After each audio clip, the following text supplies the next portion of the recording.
ମୁଁ ହେଲି ଘରର ବଡ଼ ଝିଅ, ମୋତେ ଯେଉଁ ଜିନିଷଟା ଗୋଟେ ଥର କହିଲେ ମିଳିଯାଏ ସେଇଟା ମୋ ସାନ ଭଉଣୀକୁ 2 ଦିନ ଧରି ଅନଶନ କଲା ପରେ ମିଳେ।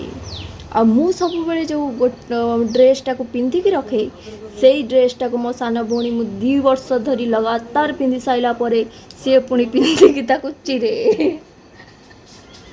ମୁଁ ସେଇ ସାନ, ମୋ ପ୍ୟାଣ୍ଟ ଇଲାଷ୍ଟିକ୍ ସରିଲା ପରେ ତୁ ହିଁ ପିନ୍ଧିବୁ।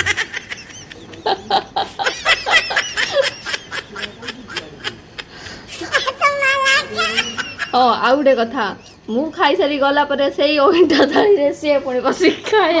ହଁ ଦୁଇ ପାଖରେ ମୋ ଅଇଁଠା ଥାଳୁ ମୁଁ ପୁଣି ପଖାଳ ଭାତ ଖାଇ ଯାଇଥିଲା ପରେ ସେ ତୋରାଣି ତୁ ହିଁ ପିଉ। ଜମା ନୁହଁ, ମିଛ ତୁ ହିଁ କଥା। ଖାଉ। କଲରା ଚିପ୍ସର ଉପରେ ଯଦି ମୁଁ ଟିକେ କ୍ରିସ୍ପି କ୍ରିସ୍ପି ତ ସେଇଟା ମୁଁ ଖାଇସାରିଲା ପରେ ଭିତରେ ଯେଉଁ ଅନ୍ତି ଫନ୍ତି ଯାହା ଥାଏ ଏଇ ଖାଏ ସେ। ମୁଁ ମାଛ ଖାଏ, ତୁ ମାଛ ଚମଡ଼ା ଖାଉ।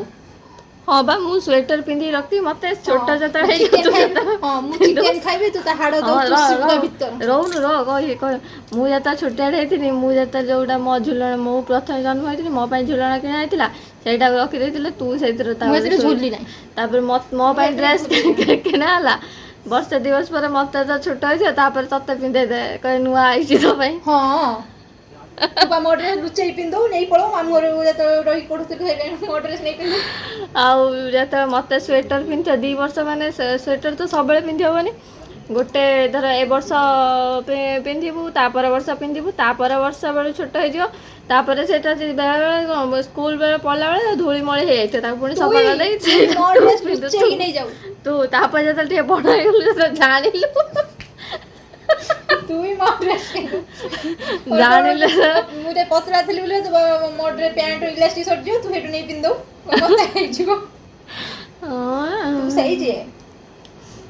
କେବେ ନୁହଁ, ବଡ଼ ଝିଅ କେଉଁଥିରେ ସାକ୍ରିଫାଇସ୍ କରେ ନାହିଁ। ବଡ଼ ଝିଅ ସବୁବେଳେ ବାପା ବଡ଼ ମାଙ୍କର ହଁ ଗେହ୍ଲା ହେଇଥାଏ, ହଁ ଗେହ୍ଲା। ହଁ ବାପାର ନୁହଁ, ମାଆର ହେଇଥାଉ। ବାପାର ବି ଗେହ୍ଲା। ବାପାର ମୁଁ ଗେହ୍ଲି ଝିଅ। ସାନ ଝିଅ ମାନଙ୍କୁ କେହି ପଚାରନ୍ତିନି, ତତେ ନା କେହି 60 ଘର ବି ପଚାରନ୍ତିନି। ହେଇନଥାଏ ତ ତତେ 60 ଘର ସିନା ବାପା କାଖେଇଥିବେ ନା। ନା ତତେ କାଖେଇଛ, ଆଉ ମୁଁ ହେଲି ବଡ଼, ଘରର ବଡ଼, ମୋତେ ମତେ ସମସ୍ତେ କାଖେଇଛନ୍ତି। ଭଲ ପାଉଥିବେ। ମୋ ପାଇଁ ସାରିଲାକ୍ସ ଲାକ୍ଟୋଜିନ୍ ହେଲାବେଳେ ତୋ ପାଇଁ ଚୁଡ଼ା ଗୁଣ୍ଡ ଖାଅ। ଚୁଡ଼ା ଗୁଣ୍ଡରେ ଆଜି ଦେଖ ବଡି। ହେଲେ ବି ମୋ ଦେହରେ ଟିକେ ବି କଣ୍ଟା ଫୁଟିବାକୁ ହଁ ଦେଇନାହାନ୍ତି। ମୁଁ ସେଇ ଚୁଡ଼ା ଗୁଣ୍ଡ ଖାଇକି ତତେ ଛେଚି ଦଉଥିଲି। ତୁ ରାଗୁଛୁ କାଇଁ? ସତ କଥା କହିଲା ବେଳକୁ ରାଗି ଆଉଛି। ସତରେ କହିଲା ବେଳକୁ ତୁ ଭିଡିଓ କରୁଛୁ ତା ଭିତରେ ମତେ ଚିଡେଇ ଦେଇ ସାରିଲୁଣି।